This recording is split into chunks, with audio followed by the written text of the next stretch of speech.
Dalam menyambut Tahun Baru Islam 1444 Hijriah atau 1 Muharram, warga ibu kota menggelar sejumlah kemeriahan.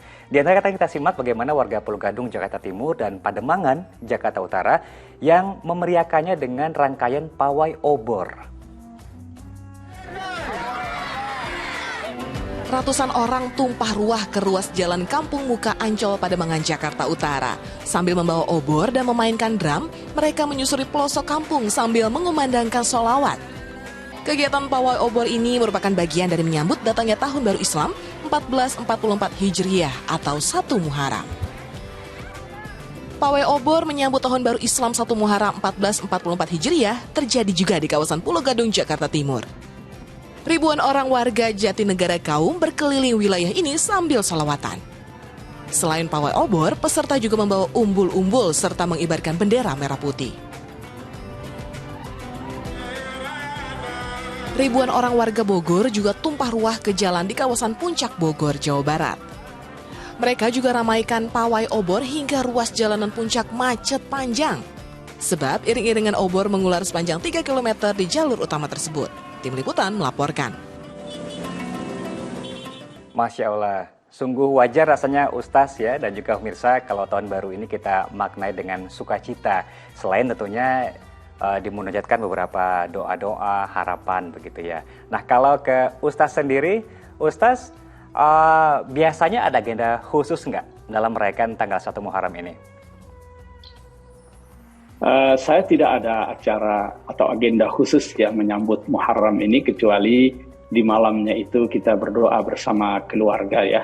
Keluarga kecil saja di rumah kita memanjatkan doa dengan harapan mudah-mudahan tahun baru atau di tahun yang akan datang ini kita lebih banyak mendapatkan kebaikan dan keberkahannya. Tentu saja selain juga mengisi kegiatan undangan dari beberapa masjid ya yang merayakan gebiar Tahun Baru Hijriah.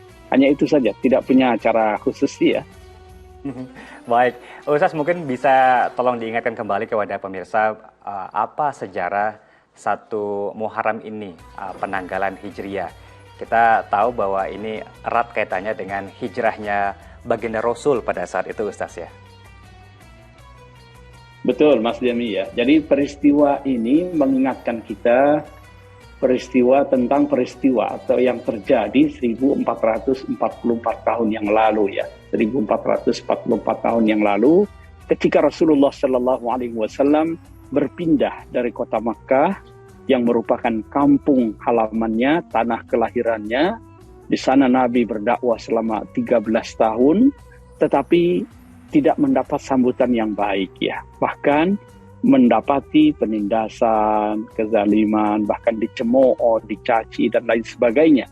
Ruang-ruang dakwah itu belum terbuka luas di kota Makkah, di kota kelahirannya itu. Meskipun sudah 13 tahun berdakwah. Sampai akhirnya Rasulullah diperintahkan untuk berhijrah ke Madinah.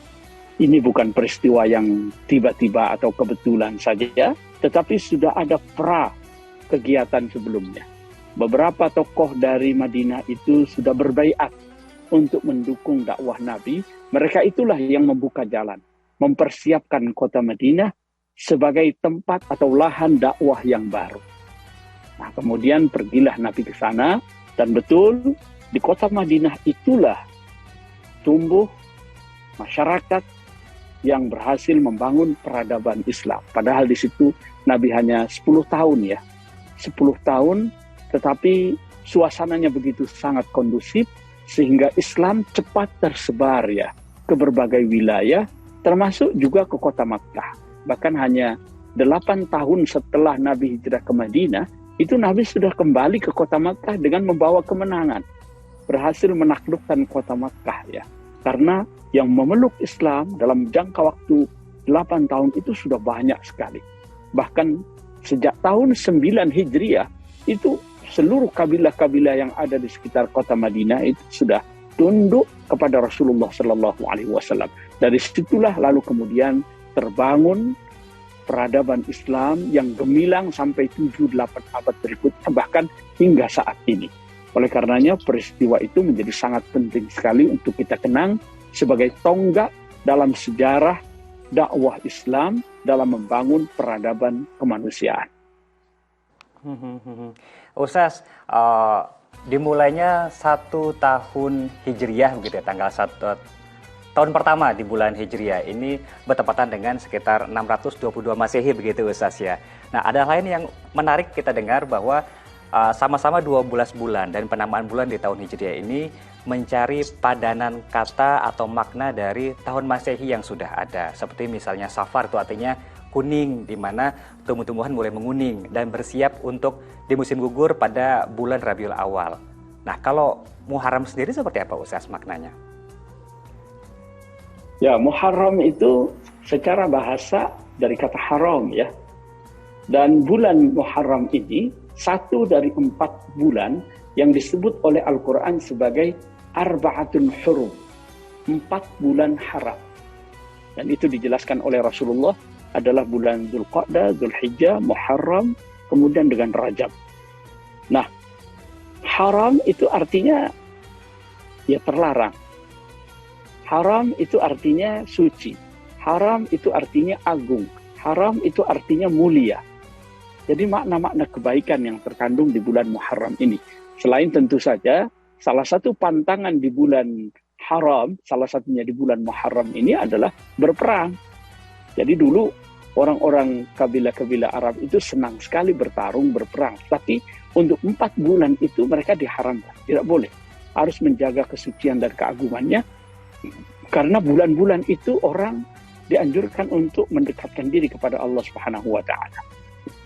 Dzulqa'dah, Dzulhijjah itu bulan-bulan haji. Bulan Muharram itu bulan yang amat dimuliakan karena di situ ada hari Asyura, tanggal 10 Muharram ya, yang sangat bersejarah bukan hanya bagi umat Islam, tetapi juga umat Yahudi, karena di tanggal 10 Muharram itulah Nabi Musa alaihi salam diselamatkan oleh Allah Subhanahu wa taala dari kejaran Firaun. Dan orang-orang Bani Israel merayakannya dengan berpuasa di hari itu. Dan kita pun diminta oleh Rasulullah untuk mengikutinya, hanya supaya berbeda itu ditambahkan 1 hari setelahnya atau 1 hari sebelumnya ya. Jadi begitu mulianya, begitu agungnya, begitu sucinya bulan Muharram ini, sehingga dia dinamakan bulan Muharram. Ya, karena dia adalah bulan haram. Baik. Sekali lagi semoga tahun baru ini bisa kita maknai dengan mendapat keberkahan dan ketenangan untuk kita mencari rezeki di jalannya. Amin ya rabbal alamin. Baik.